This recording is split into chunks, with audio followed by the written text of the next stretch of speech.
Good evening to my friends in India and good morning in the United States. Today I'll speak in English and have a separate broadcast in Hindi later. This will save time. I want to discuss some of the questions many of you have asked through the Facebook page, which I encourage you to follow. And I will club these questions together. Some of the questions on the same issue, I'll club them together. So the first group of questions concerns akhadas. How to use akhadas, who are they, what is their role. Shubham Trivedi, Shirish Srivastav, Srinivas Murthy, and Abhir Ramakrishna Yadav are among many people who are asking this kind of question. They are saying that should these akhadas create a board of members from different akhadas? They already have. The 13 akhadas have each a mahant representing them in the Akhil Bharati Akhada Parishad, which means All India Council of Akhadas. And these 13 have a leader. And I have had a conversation with this person some months back. So in my next trip, I am contemplating extending my trip by a couple of days so I can go and visit them and give them a personal briefing, because a lot more data has been found by me since I had a previous conversation. I also, question is on whether they should pass some resolution and how to get offensive about it, not just defensive. Can we bring all kind of Hindu organizations together in one table? So these are some of the things I want to discuss with them. You see, long term, the most secure solution we have is with the akhadas in control, because whatever the government may come, government may go, but if the akhadas are in control and they know what to do, then it will be very good for us. So the akhadas need to become more modern. Many of them don't even have a website or a Facebook or internet. They need to become more professional. They need to learn Purva Paksha of Western Indology. And all these goody-goody Harvard people coming and giving them prasad and gifts and trying to be nice to them. They need to understand the big game. They haven't understood the big game. So they need to understand that this is a Kurukshetra that they are in. So this requires we have to win over their trust. They are very suspicious of outsiders, of modern people, because people have tried to come and take away their property and do all kind of things. And some people make fun of their traditional style. So we have to respect them as they are, speak in their language, and explain to them that there is a risk and we are there to help them. So this will take time. So also we have to establish their legal authority before the courts, that they are the keepers for a very long time. It is their event. They never registered trademark and copyright and those kind of things. But traditionally for 8,000 years, there is record that the akhadas have been running this event. So the process I'm starting is thanks to Swami Nityanand, who is one of the leaders of one of the 13, the Mahanirvani Akhada. He is the leader, and so he has tremendous clout with the rest of them, and I'm working through him to have some relationship, some briefing sessions with the Akhada people. So let's see what happens. I'm trying to make a trip later this summer if I'm able to. Next set of questions, Shri Rang, Velavan Kannan, Himanshu Kapoor, Shri Iyer, Shravan. These are questions about government and politics. So what is the Indian government doing? How can we push them and pressure them? What do you expect Modi government to do? Is the government stopping breaking India forces? If so, how? If not, why not? And then there is a suggestion that once in Andhra Pradesh, a lot of Hindu gurus came together and protested. It was a very loud protest, and so the government took action. So why can't we do the same thing now? Why can't we bring a lot of people to put pressure on the government and RSS to do something? This is the question. Then it says, another one says that Kumbh Mela is a Hindu event. Can we request the government to put restrictions that non-Hindu organizations cannot come, and so on? So I think first thing I want the government to do is to stop encouraging people like the Harvards to come and do case studies on us as if we are some kind of microbes or we are some kind of mosquitoes or something that they have to come and do research on us. We are sitting there very happy, they're looking at us, feeling very proud that we are important to them. We should not have this kind of inferiority complex. We do not need others to study us. We do have social issues, environmental issues, all kinds of things because it's been around for so long, so obviously things have changed, we ought to study them. But we ought to study them ourselves. There's plenty of talent, there are plenty of groups that should go and employ people to go and do actual research, quantitative research, qualitative research, gather databases, build databases on who comes, what are all the jatis, what are all the levels of society, gender issues, environmental issues. We should gather all this data ourselves. It will create thousands of jobs. It will create jobs for people who are from our Sanskriti. On the one hand, we are saying that people from our Sanskriti don't get employed because everybody has to know English and speak and be westernized. But here is something that an average villager could also be asked to come and do. People with tremendous humility, people who are the participants in the Kumbh Mela, who come from far away, they are the best people who want to protect it. So we should employ such people and do the gathering, and then they should understand it, process it, analyze it themselves, and present it. It should not be something where data has been captured, taken away to Harvard in some cloud or controlled by Harvard. Our government doesn't even have a copy of what the data has been. So we should stop all that. And this is the first thing the government should do. This is not just federal government, but state governments. There are different state governments where it is held, and they should not underestimate the threat. They should understand the threat. I don't think these government people have become aware of the threat even, because a lot of good PR has been done on them by various agencies. Yeah. So I find that the people in the government that I talk to about these things, they feel that who am I? I don't have any position. So they are looking at, what does he bring? He doesn't bring money. He doesn't bring votes. He doesn't want a job. So they are more interested in their own survival and friends' survival and so on. So this is a problem. You have to convince, you have to lobby, you have to pressure the government. They have to get knowledge from wherever they can get and not be biased as to who is supplying them the knowledge.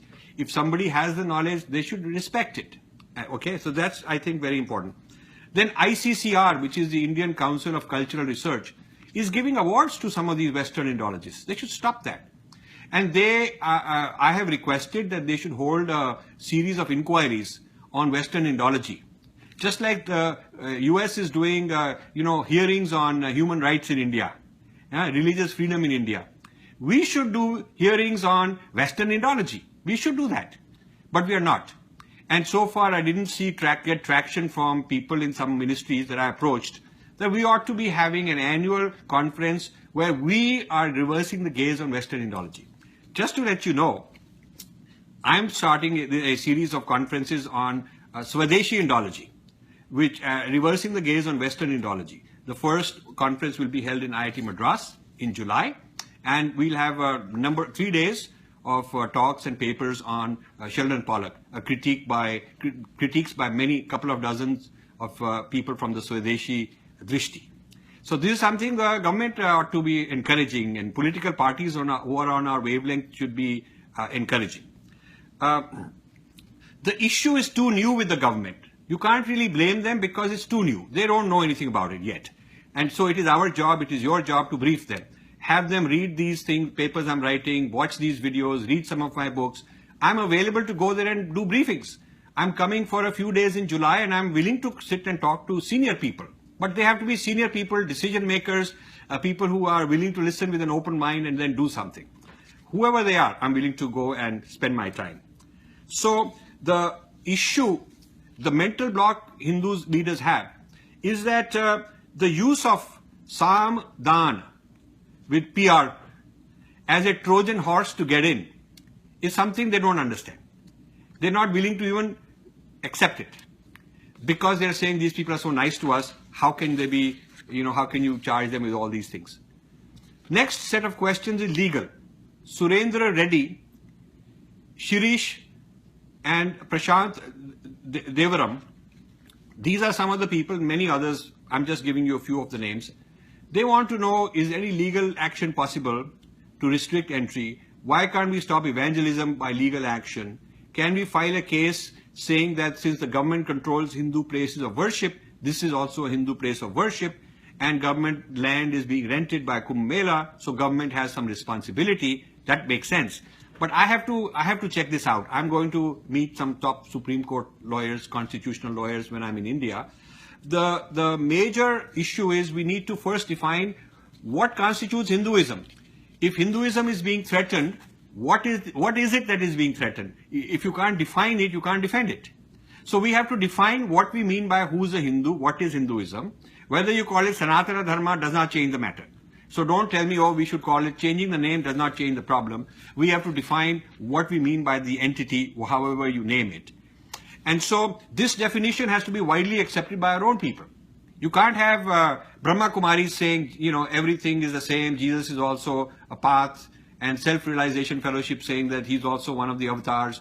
You cannot have some people saying things which plays into the hands of the evangelists. They can say, okay, by your own authorities, by your own leaders, it's okay for us to go and preach. And what is wrong if we are doing, we are calling it Jesus Ganga and Jesus Shnan, we are going to have, So how can we stop that if our own people are not united on understanding the basic concepts? So the question is, if I were to ask someone to take legal action, they will say, who's the client? Who's the client? You need a client. So I, as a random Hindu, cannot be a client. We need lakhs of people in a petition. Lakhs of people. Now, right now, I have 1.5 lakh followers. We should have 10 times as many. You should help me get more followers. When we have a large following, we'll have a large voice. So then we'll be a constituency that has some stake. Secondly, I want the leaders in various Hindu organizations to join me. So another thing I'm going to do in this trip is to meet a few senior people. I've sent out feelers to see if they're available. And once we have a large public voice, like you people, combined with a few leaders, important leaders, united, then, we can take the legal action, because we do not want to take action when the insiders are disunited. When the insiders themselves don't agree, then if you take action, it will backfire, because our opponents will get other Hindus to talk against me. It's not difficult to find such people. They will get all kind of Hindus to talk against me, and then it will look like, oh, I'm just some one kind of a person only, and maybe I'm a radical, I'm whatever, and they will just keep us divided. So first, before we go external and we take on the outsiders, we must unify the insiders. That's a very important thing and not an easy thing to do. So getting our own leaders on board is a prerequisite before we can take legal action. Otherwise, they'll bring witnesses. The opposing side will bring witnesses who are is on grassroots support for my work. Manish Oja, Abhay Maheshwari, Bhavesh, Sumit Kumar, Ravi Kannan, Arjun, Ved Prakash, Harika Raj are some of the people I want to thank for saying that we need grassroots support, because mainstream media is all secularized and against us. A lot of people are saying that. How do we scale up the work you are doing? They're asking me, sir, what according to you should the youth do to protect our Kumbh Mela? Because many of them are turning into cool dudes. Good point. Why don't we have volunteer organizations to make sure only the right people enter the Mela? Your message needs to reach out to the villages. And then if you bring a lot of Hindu leaders together on a stage, the government will have to notice and the media will have to notice. Now, these are very good comments and points. I do want to organize mass rallies, but I need first enough Hindu leaders on our side.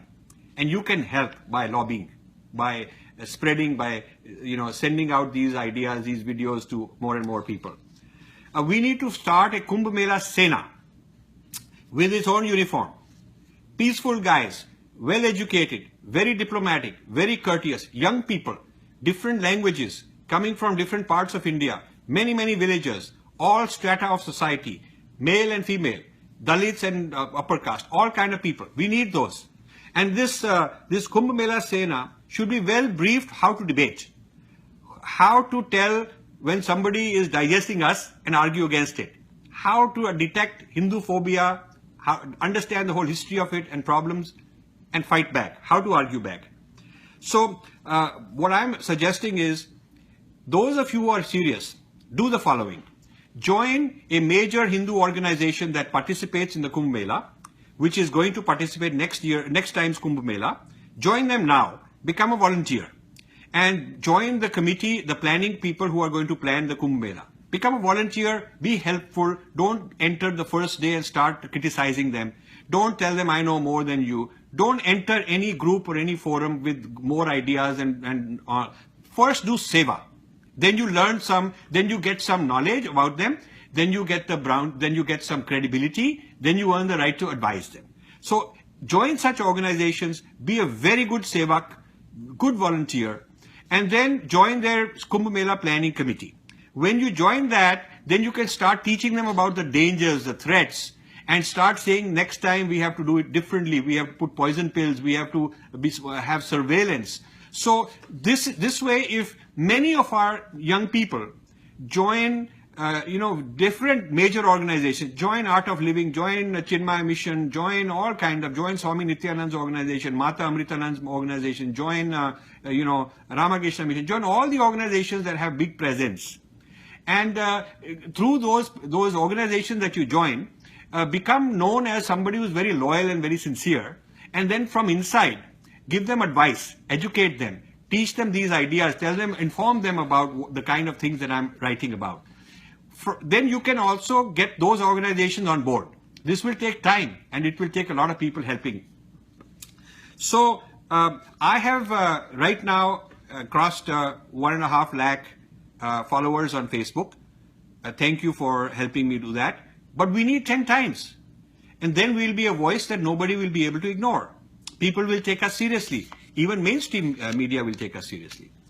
Next question is Chinu Srinivasan, Raghava Sharma, Tamil Rasan Karapia, and many others. And they are talking about the ideological fight that we have with secularism. Now, this is very important. I've been talking about it quite a bit. How do we address the apathy of the wider Hindu community in India and overseas? Because they simply don't care.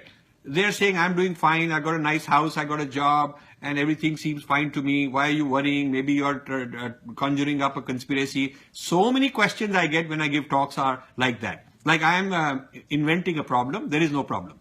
See, they don't want to face a problem. So the one way not to face a problem is to deny that there is a problem. So then this person says, are we not paying the price for India's constitution, which should have declared us as a Hindu republic? I think it should have declared us as a Rashtra, Bharatiya Rashtra. The word Rashtra is different than republic. Republic is a Greek, Western kind of an idea. And then we have to argue, are we a nation? Are we not a nation? Are we a republic? I'm writing an article on Hindu Rashtra as distinct from nation. So we should have been declared a Hindu Rashtra long ago. But anyway, we are where we are.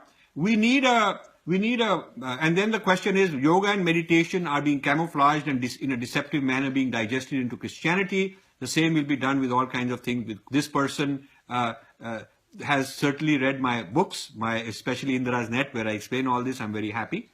So my feeling is we need a massive re-education for our leaders. We need a huge amount of number of leaders coming from various backgrounds on how we are different from other traditions. They go around talking about how we are same, but I want them to talk about what's distinct, because that is what's worth protecting. If everything is same, then it doesn't matter if you convert from X to Y. How does it matter? Yeah, it's like changing one shirt for another shirt. How does it matter? It has to matter substantially to things. I also seek alliances. I seek alliances with other leaders. But unfortunately, there is too much jealousy also. There is parochialism. Some organizations are very closed to their own people. Whether it's a Hindu religious kind of organization, whether it's a political organization, they feel that they'll only, they are like a club of old boys, old women's network, old boys and girls network. And I am an outsider, they don't want, and so the idea of all of us working together is one has to break through those barriers. Yeah. Some of our Hindu organizations are more open to Christians and Muslims than to other Hindus. There's a very large Hindu organization which refused to be on stage because some other Hindu organization was going to be present, but they had no problem sharing the stage with Christians. This is a problem we have, some kind of a deep inferiority complex. Then there are a few people who are talking about mainstream media. The first one has an acronym name which is not really a name, and then there's somebody called Fearless Hindus. Is there any chance you can come out on the mainstream media? More and more people need to be enlightened on the... It will be written against us, but we should write articles that these interventions in Kumbh Mela are going to spread communal unrest, and then people will be scared and government machinery will be brought in to take action. Well, we have to figure out to what extent certain goody methods on our part will work, and to what extent we have to take actions, maybe legal actions and whatever kind of actions, to make sure that our culture does not get hijacked. So we have to consider all that. I don't know if going directly to mainstream media is a good idea, because if we are not united amongst ourselves, they'll take us apart. I mean, one show will bring a guy like me and then 3 other Hindus to argue against me to kind of mock at my whole program. So I think first I need to start with Facebook type of platforms, which is why I want to expand the number of followers by a dramatic amount and make a big noise, big appeal using a media that I control. In parallel, I want to bring Hindu leaders on board, prominent Hindu leaders. I want to bring them on board in private discussions, private meetings. Once I have enough Hindu leaders on our side, plus several lakhs and lakhs of followers on the internet, on the social media, then I think we can go with a powerful combination. We can go take on the mainstream media, and we can have legal cases, all those things. First, unite and become strong, then go public. Okay, so that's my thing. Then there is another cluster of questions by Shubham Trivedi, Jugnu Thakur, and several others. And they are saying, why don't we exploit the fault lines of our enemies like they are exploiting our fault lines? Very clever. I like that. I like the people who take on. I mean, there are, racial issues in these other countries. There are social issues. There are environmental issues. There are gender issues. I mean, they have all kind of problems. We are not going around studying all the statistics of what's going on or what's wrong and giving them lectures the way they are doing that to us. And then one person asked, do we need some bad cops? Good question. Thank you. I'm one of the bad cops. I can play both. I mean, I've been a businessman in this country, and I stopped being 25 years ago, but I was very successful because I could be the nice guy and do my deals. But I can also be a bad cop in the sense that I can take people on. This creates controversy. So I expect and deserve that people like you should support me because I'm fighting your fight. Don't abandon me. Don't abandon me when somebody comes after me, slanders me, attacks me.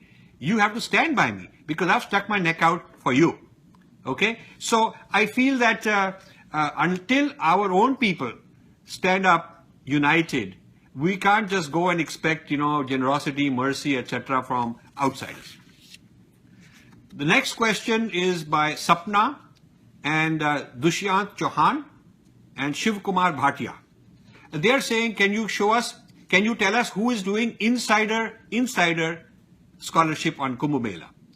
And why don't we have counter propaganda? We're using our own scholarship. And then one of them asked, where do I begin my own research? Now, I would suggest don't do your own research. Don't be a producer of research. After you've learned to be a good consumer of research, then you can move up to the next step of becoming your own researcher. You cannot be a good writer unless you are a good reader. The same way, before you can even dream of becoming a researcher, you got to read the research that's already out there. Read it, disseminate it. Okay? So, are there books on Kumbh Mela? Are there scholars and universities doing this? So my response to this is that we are trying to create a Swadeshi Indology movement. I'm going to write on it. The first conference is going to be in Chennai. We are taking on Sheldon Pollock and all his works, opposing it. And we'll start expanding from there. We'll take on those who are on the Kumbh Mela project from the western side, respond to them, respond to those who are digesting yoga. All kind of things one by one we'll take on once we have a team for Swadeshi Indology. So we are still looking for more funding, more scholars. We are getting some support. We are getting some traction. So we will create the insider scholarship, but it will take us time. Yeah. Then there is now this is where HRD ministry are the ones who should give us a report on what is the state of knowledge about our civilization in India, in US, in Europe, in Japan, in China, in Russia, different parts of the world. There should be a report every year. There should be a report on what is the state of Indology in various parts of the world, including in India. It's so strategic. So these are things that I think the ministries in the government have to take some responsibilities and do. And of course, we are available to help if asked. We are available to help. We have a lot of experience in doing this. And we can bring a lot of our knowledge in our database to help. But somebody has to ask us. Then we are willing to do it. Then someone, Shiv Kumar Bhatia, asked that I mentioned that Shatabdhani Ganesh made some comments about beef eating in the Vedas, but he says, I know Shatabdhani is a good Hindu, he's pro-Hindu, a pro-Indian scholar, why would he do that? So I have posted a comment on my Facebook page giving the link where Shatabdhani Ganesh has written this article. He is a good Hindu. He means well. He is not a bad guy at all. I wish he weren't thinking of me as one, but I think he's a good guy. He's a great scholar. However, he does not have experience in the Kurukshetra. This is not his specialty. He has not gone out and mingled with the opponents and fought with them for years and years and decades. He doesn't have that. So he doesn't realize that what he's writing will be misused by the other side. You see, sometimes we are putting up our dirty linen in public too much. We are in order to argue with each other to show who knows more, we are giving evidence to the other side. We should be careful that, when I'm arguing about whether I know more about beef eating in the Vedas than somebody else do, I'm giving them quotes and quotes and quotes of how rishis were eating beef and whatnot. And the other side is not interested in the big and appreciating the point being made. The other side will just pick out quotes from here, there. They have great references. They'll say that this came from a well-known scholar, and they'll use it against us. So I basically cautioned people from taking the social media and publicly talking about sensitive matters, which ought to be discussed internally. We should discuss all our issues internally. We have a lot of issues, we should discuss them internally. But let's not give ammunition to those who are going to use it against us. In conclusion, I want to say that there are 7 types of organizations that have to be involved. We have Hindu spiritual and religious organizations, political organizations, the legal method, the government method, youth and grassroots organizations, academics and intellectuals, and media. Now, I can't do all of these 7 myself, so I'm going to start with the Hindu organizations, spiritual organizations myself, and hope that my social media expands enough that youth and grassroots organizations are created by a large number of followers that follow my Facebook page and other pages, so I can communicate with you, and we have lakhs and lakhs of people with one voice. I want you to volunteer in a major Hindu organization for the next Kumbh Mela and bring my messages to the attention of their leaders. I want you to tell the governments, the state government, wherever these melas are held, to stop marketing it as tourism, to protect the spirituality first, and learn to differentiate our tradition from just random pop culture mela, tamasha. Don't trivialize it, because you're opening the door. I want our leaders to learn from what China has done. To get a visa, a scholar who wants to do research has to submit a proposal. What he will do, the government then looks at it. The government may turn it down if they don't like it. He has to give a copy of all his data to the Chinese government. The Chinese government has a whole organization that will review it, and they have a right to challenge what he publishes. So nothing happens without their knowledge. Whereas Harvard is very proud. They have hundreds of cameras here, there, and they have all kind of mobile devices capturing data. Nobody in the Indian government I talked to, or in the state government I talked to, said that they even have a copy of this data. Now, this is like carelessness. This is like inviting somebody to come and do all the surveillance they want in your company or in your house, and you don't even bother to know what exactly they do, as long as they come and praise you and give you a few garlands and some mithai. That no company would allow a competitor to come and do such surveillance, and no sensible government should allow. So we need to unite the insiders first, and then tackle the outsiders. I would like to create a minimum common interests document, a document which says these are the minimum common interests of all Hindus in the Kumbh Mela. We may have all the differences in various matters, different rituals, different ideas, this and that, but what are the minimum common interests that all of us have, that all of us want to protect? I want to develop such a document. I'm in the process of developing such a document. It will take me time, and then I want to take it around and convince all our leaders that please sign this. Very simple, a few points only. Like, we don't want non-veg, we don't want evangelism, we don't want digestion and distortion, we don't want Jesus Itihas and those kind of stuff going on. We don't want,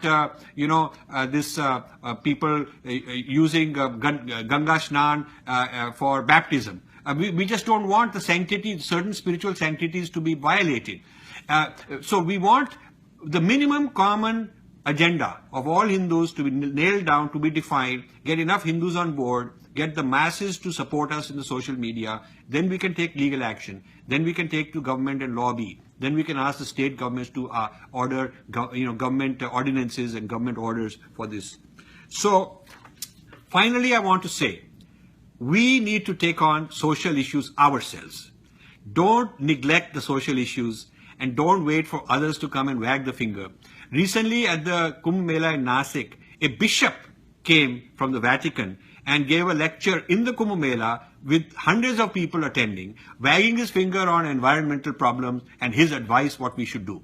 Now, no Hindu is going to be allowed to go to the Vatican and tell them what all they should do differently in their churches all over the world. But here we are, there's no control, nobody there to question this, nobody there to say that this is good, this is bad, nobody there to give a rebuttal.